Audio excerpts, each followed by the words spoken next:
Olá, mulheres, paz do Senhor a todas vocês. Hoje estamos em mais um capítulo abençoado dessa jornada de comentados e sublinhados do livro A Mãe Confiante, da autora Joyce Meyer. E hoje nós estaremos falando sobre disciplina. Nós estamos no capítulo 13 e o título é Moldando a Vida do Seu Filho. Lembre-se, antes de tudo, que disciplina é amor. Como mães, precisamos pensar sobre isto e até estarmos confortáveis com a ideia de que o amor genuíno nem sempre é doce, manso e grudento. Ele também tem um lado duro, um lado que inicialmente não é agradável para os nossos filhos, mas que gera grandes benefícios mais tarde em suas vidas. As crianças precisam desse tipo rígido de amor, tanto quanto do tipo caloroso e carinhoso. Mas, infelizmente, muitas mães hesitam de dá-lo. Às vezes, como no meu caso, isso acontece porque elas foram tratadas de forma muito dura quando eram pequenas e não querem que os seus filhos sintam a mesma dor. Em outros casos, é porque são inseguras e têm medo que os seus filhos fiquem zangados e as rejeitem. E muitas vezes é simplesmente porque ser rígido, ainda que com amor, nunca é divertido para ninguém. Quando deixamos de disciplinar os nossos filhos, estamos os deixando, na verdade, de amá-los, poupando-os e poupando a nós mesmas do desconforto temporário envolvido em lidar com o mau comportamento deles no presente. Estamos predispondo-os para uma dor maior no futuro. Estamos ensinando aos nossos filhos pequenos, por exemplo, que eles nunca devem ter que esperar por nada, pois fazendo exigências e manhas, eles podem receber imediatamente o que desejam. Essas lições nos custarão muito caro nos anos que virão. Garanta que os seus filhos não tenham que pagar esse preço. Faça o que for melhor para eles. Dê aos seus filhos não apenas o lado eterno, mas também o lado rígido do amor. E quando você for tentada a não fazê-lo porque é difícil, lembre-se do que a Bíblia diz. A Bíblia diz: no momento presente, nenhuma disciplina gera alegria, mas parece dolorosa e penosa. Mas depois, ela rende um fruto de justiça, pacífico para aqueles que foram treinados por ela. Todas queremos que os nossos filhos gostem de nós e que pensem que somos incríveis, mas nem sempre é possível sermos as suas mães e melhores amigas ao mesmo tempo. Se você tiver que escolher, certifique-se de escolher criar os seus filhos da maneira adequada e então a amizade virá no tempo certo. As mulheres em geral e as mães em particular tendem a ser criaturas emocionais. De muitas formas, isso é algo maravilhoso. Essa característica nos ajuda a sermos sensíveis aos sentimentos dos nossos filhos, para poder dar a eles um abraço a mais ou uma palavra de encorajamento quando precisam. Também faz com que sejamos ótimas em beijar joelhos ralados e em consolar corações pequeninos partidos pelas primeiras paixões. Mas, no que se refere à disciplina, emoções podem ser um problema. Eu não entendia isso quando eu era uma jovem mãe. Quando os meus filhos desobedeciam e precisavam ser castigados, eu achava que precisava ficar, no mínimo, um pouco brava com eles. Então eu gritava e ficava irritada por algum tempo. Eu presumia que a minha ira os motivaria a mudar de comportamento. Isso não acontecia. E é claro, há uma razão bíblica para isso, porque a ira do homem não promove a justiça de Deus. Tiago 1:20. Assim como nenhum outro tipo de explosão emocional. Portanto, a disciplina eficaz é feita de forma de ação e não de emoção. Nunca me esquecerei de quando eu estava estudando o que a Bíblia tem a dizer sobre disciplina, e 2 versículos em particular chamaram a minha atenção.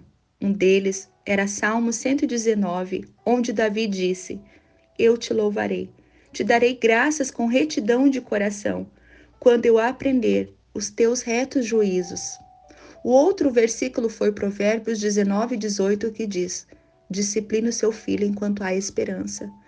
Mas não deixe que o seu ressentimento irado o castigue indevidamente a ponto de matá-lo. Quando juntei essas duas passagens da Bíblia, eu vi claramente pela primeira vez que Deus não queria que eu disciplinasse os meus filhos com emoção. Ele queria que eu fosse clara, justa e voltada para a ação. Ele queria que eu desse a eles experiências santificadas que os ajudariam a aprender o que é certo. Praticamente ao mesmo tempo em que recebi essa revelação, o meu filho Danny me deu a oportunidade de colocá-la em prática. Ele pegou uma bola de tênis emprestada da sua irmã e, em vez de devolvê-la, ele a perdeu. Ela reclamou comigo sobre isso e eu tive que decidir o que fazer. Desta vez, em vez de reagir com irritação ou com qualquer outro tipo de sentimento, eu parei, orei e pensei em que atitude eu deveria tomar. Quando fiz isso, eu percebi que a bola de tênis perdida representava uma fraqueza de caráter de Danny. Perder as coisas, principalmente quando não eram suas, havia se tornado um padrão para ele. Ele não havia aprendido a importância de cuidar das coisas dos outros. Sabia que não era o melhor para ele eu permitir que ele continuasse a ter esse padrão de comportamento. Então eu decidi quais seriam as consequências. Eu fui até o quarto dele para informá-lo sobre essas consequências. De forma calma e pacífica, eu disse a ele que a Bíblia nos ensina que devemos tratar os outros assim como queremos ser tratados e que ele precisava fazer isso cuidando das coisas dos outros quando as pedia emprestado. Então, disse que por ele não ter feito isso com a bola de tênis da Sandy, ele não teria autorização para sair para pescar por uma semana. A pesca era um dos maiores prazeres de Danny naquela época, então o castigo doeu. Mas esse era o ponto. Eu queria que ele sentisse o suficiente para se lembrar disso e se sentir motivado a mudar o comportamento. No passado, eu teria sentido pena dele nessa situação. Eu teria tido compaixão e falado firmemente com ele por uma hora sobre o quanto eu gostaria de não ter que puni-lo e como eu só estava fazendo aquilo para o bem dele e como eu esperava que ele entendesse o meu coração e que aquilo machucava mais a mim do que ele e tudo mais que me viesse à mente. Então, muito provavelmente, eu teria cedido depois de 2 dias e deixado que ele fosse pescar antes que a semana terminasse. Em outras palavras, a correção que eu teria dado a ele teria sido um fruto da minha emoção, e depois, por causa das minhas emoções, novamente eu teria o liberado antes do tempo. Desta vez, porém, eu disse simplesmente: eu amo você. E eu me virei para sair do quarto, sabendo do fundo do meu coração que ele não iria pescar por uma semana. Antes que eu chegasse à porta, Danny me interrompeu e disse: Mamãe, obrigado por me corrigir. Eu soube imediatamente que não era apenas ele falando. Era o Senhor falando comigo através das palavras do meu filho. Era Deus dizendo: bom trabalho, você finalmente entendeu. E eu estou certa de que toda a família ficou satisfeita por eu ter entendido. Foque no que agrada a Deus, não nas suas preferências pessoais. Eu tinha uma atitude particularmente dura com a minha filha Laura, porque ela nem mesmo se dava conta da bagunça que estava me deixando irritada. Laura acabou passando por um breve tempo de rebelião no colegial. Embora isso talvez tivesse acontecido de qualquer forma, eu estou certa de que a tensão em nosso relacionamento não ajudou. Ela simplesmente começou a andar com alguns jovens que não eram boa influência para ela, e por algum tempo eu fiquei muito preocupada. Entretanto, pelo fato que não tínhamos um bom relacionamento, eu não tinha muita credibilidade com ela para lhe dar conselhos. Isso aconteceu há muito tempo, e é claro que hoje o nosso relacionamento é maravilhoso. Olhando para trás, eu posso ver que eu fiz a minha parte e eu contribuí para a teimosia dela. Teria sido mais sábio dar mais espaço a ela e ter em mente as instruções de Efésios 6,4 que diz: não provoquem os seus filhos, sendo duros demais com eles. Tratem de segurá-los pela mão para guiá-los no caminho do Senhor. Versão a mensagem. Em outras palavras, Eu poderia ter poupado tanto Laura quanto a mim mesma de alguns problemas desnecessários se eu tivesse focado mais em ajudá-la a aprender a agradar a Jesus e menos em forçá-la a me agradar. Mantenha os seus filhos sob controle, sem ser controladora. O conceito de manter os seus filhos sob controle talvez não seja tão popular nos dias de hoje, mas é muito importante para Deus. A Bíblia nos conta sobre um pai que descobriu isso da maneira mais difícil. Ele era o sacerdote judeu chamado Eli. Nos dias do Antigo Testamento, ele ministrava no templo juntamente com os seus 2 filhos e definitivamente não os mantinha sob controle. Como resultado disso, eles passaram a se comportar de maneira inaceitável. Eles enganavam os adoradores quando estes levavam suas ofertas ao Senhor e eles cediam à luxúria com as mulheres que iam ao templo. Com o tempo, o Senhor esgotou a sua paciência com a situação. E ele criticou Eli e disse: Eu punirei a sua casa para sempre, pela iniquidade a qual ele sabia, pois os seus filhos estavam trazendo maldição sobre si mesmos, e ele não os repreendeu. 1 Samuel 3,13. Eu posso me identificar com essa situação difícil de Eli, uma vez que eu supervisiono o ministério e os meus filhos trabalham para mim. Eu posso imaginar o quanto seria terrível ter que despedir um dos meus filhos devido a um comportamento ímpio. Seria muito doloroso e eu estou certa de que também seria constrangedor.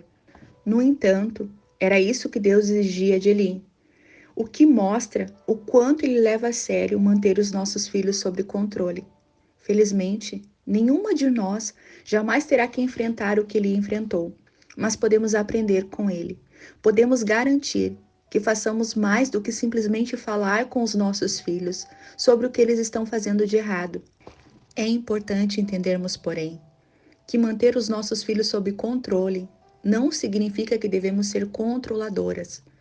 Pais controladores trazem à tona o pior em seus filhos. Eles dominam os seus filhos de tal maneira que acabam despertando neles as chamas da rebelião ou tornando seus filhos tão dependentes a ponto de nunca crescerem de verdade. Talvez você diga: mas Joyce, como encontrar o ponto de equilíbrio? Como manter os meus filhos sob controle sem ser controladora? Uma das maneiras de fazer isso é lembrar que você e o seu marido não são a única pessoa envolvida em moldar a vida dos seus filhos. Deus também está envolvido e seu filho também. Cada participante tem um papel a exercer. Como mãe ou pai, a sua parte é orar por seus filhos, ensinar-lhes o que a Bíblia diz sobre como viver, estabelecer diretrizes para eles seguirem, determinar quais serão as consequências se eles desobedecerem e colocar as consequências em prática quando necessário. A parte de Deus é trabalhar no coração dos seus filhos e ajudá-los a mudar as suas atitudes interiormente, e a parte da criança é escolher o que ela vai fazer. Não tente controlar cada movimento dos seus filhos até que eles tenham 20 anos e então, de repente, largue-os sozinhos por conta própria. Eles não vão estar prontos. Não terão desenvolvido as habilidades que necessitam para tomar decisões por conta própria. Amém, minhas irmãs? Nós ficamos por aqui, a primeira parte desse capítulo, mas esse capítulo continuará no próximo áudio.